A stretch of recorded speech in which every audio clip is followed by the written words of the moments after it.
مطالعے کی عادت ہمارے یہاں ختم ہوتی جاتی ہے. اس کی ایک بنیادی وجہ ہے وہ جو میرے محبوب جنرل ضیاء الحق تھے.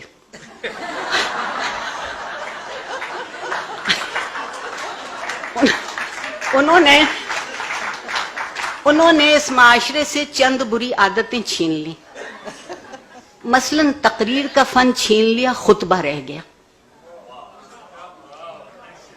تقریر میں تو آپ دونوں موضوع سوچتے ہیں نا، مخالف بھی، یہ امکان کی بات کرتے ہیں، اور خطبے میں آپ صرف فتوے کی بات کرتے ہیں.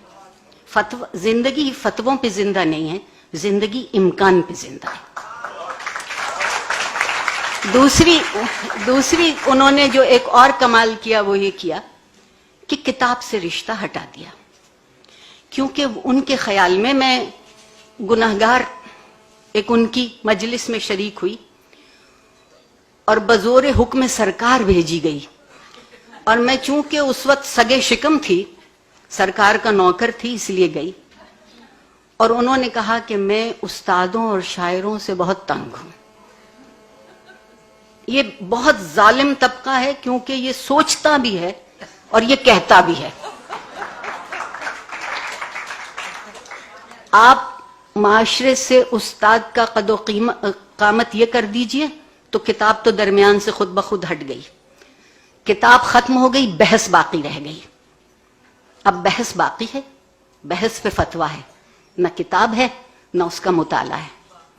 اور یہ ان سے پہلے ایک اور بھی چیز اس معاشرے میں موجود تھی، وہ ہم میں ایک دوسرے کو سہارنے کی قوت اور ہمت تھی، ایک برداشت کی سکت تھی. اب ہم اس لیے بھی نہیں لکھتے کہ جانے کیا لکھیں اور جانے کیا سمجھا جائے اور جانے کیا کہا جائے اور جانے کیا ہو جائے. اور اب تو جو سلمان تاثیر کے ساتھ ہوا وہ ہونا بہت آسان ہے، اس لیے کہ اب ہم کچھ سوچتے نہیں ہیں. کتاب سوچنا سکھاتی ہے. ہم نے بہت آہستہ آہستہ اس معاشرے کو سوچنے سے الگ کیا تاکہ معاشرے کا مادی وجود باقی رہے، معاشرے میں سیاست کا بازار سرگرم رہے، مگر معاشرے کا اخلاقی وجود کم ہوتا چلا جائے. جس معاشرے کا اخلاقی وجود نہیں رہے گا وہاں میں بہت ممنون ہوں امینہ سید کی. آپ یقین مانیے پچھلے سال 2 دن یہاں آئی تھی تو زندگی کے دن بڑھ گئے تھے اور عمر کے دن گھٹ گئے تھے. اس دفعہ بھی کچھ ایسا ہی ہے. اتنے حبس کے موسم میں، اتنی گھٹن کی فضا میں وہ یہ موقع دیں کہ یہاں ہم دل بیٹھ کے وہ بات کر سکیں جو معاشرے کی زندگی کی بات ہوتی ہے، ایک معاشرے کی ترجیحات کی بات ہوتی ہے.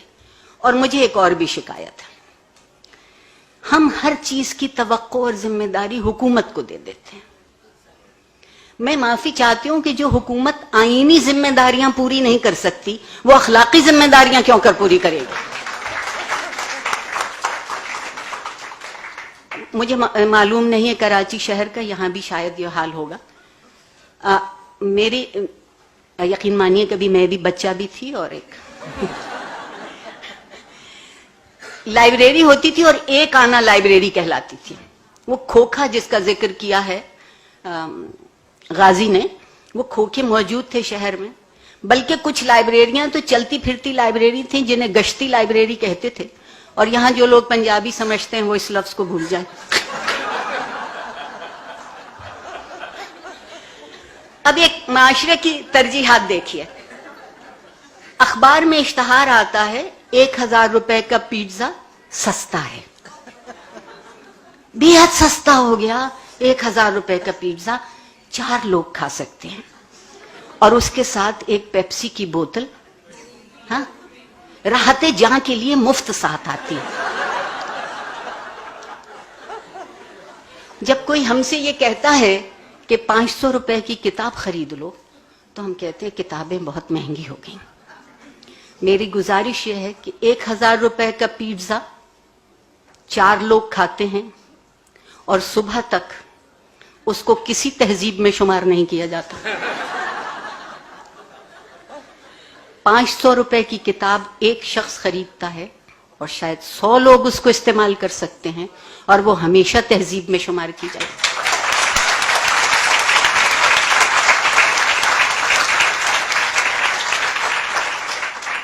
ہم ایک بڑی مدت سے خود فریبی میں مبتلا ہیں. انیپا آپا آپ سے بے حد معذرت کے ساتھ مایوسی نہیں ہے، لیکن کبھی کبھی اپنا چہرہ بھی دیکھ لینا چاہیے. گو کہ ہم سے ہمارے چہرے ہمیشہ جھوٹ بولتے ہیں. ہم نے ابھی تک خود فریبی سے اپنے آپ کو الگ نہیں کیا. خود فریبی میں لطف یہ ہے کہ وہ نظر آتا ہے جو نہیں ہوتا، اور جو ہوتا ہے وہ نظر نہیں آتا. صرف کتاب وہ آئینہ ہے جو وہ دکھا دیتی ہے کہ جو تھا، جو ہے، جو ہوگا اور جو ہو سکتا ہے وہ سب نظر آ سکتا ہے. بے حد شکریہ. بڑی نواز.